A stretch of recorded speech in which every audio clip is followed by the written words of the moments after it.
Eldoria के दिल में, हरी पहाड़ियों और चमकती नदियों के राज्य में क्लारा नाम की एक दयालु और चतुर राजकुमारी रहती थी। गर्म मुस्कान और सुनहरे बालों वाली क्लारा के पास एक अनोखी प्रतिभा थी। वह टूटे खिलौनों से लेकर फटे चायदानी तक सब कुछ ठीक कर सकती थी। उसके कोमल हाथों का जादू था और लोग उसे बहुत प्यार करते थे। एक सुबह चांदी के वस्त्र में एक रहस्यमयी महिला महल में आई।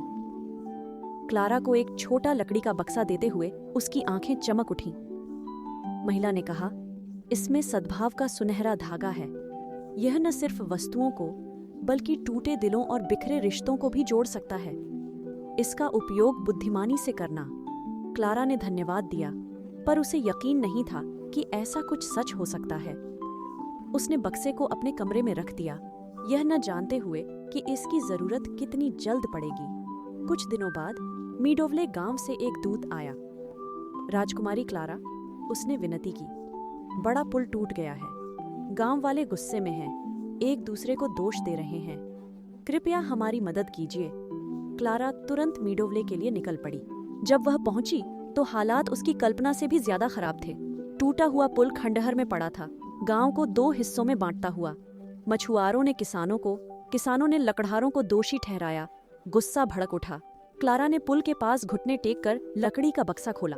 अंदर उसे सूरज की रोशनी सा चमकता सुनहरा धागा मिला।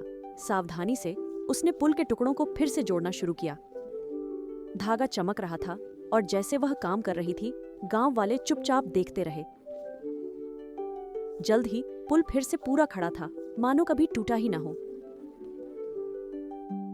क्लारा ने गांव वालों से कहा, पुल सिर्फ जमीन नहीं, लोगों को भी जोड़ता है। अगर हम एक दूसरे को नहीं समझेंगे तो यह पुल फिर टूट जाएगा। गांव वालों को एकजुट करने के लिए क्लारा ने एक रजाई बनाने का सुझाव दिया।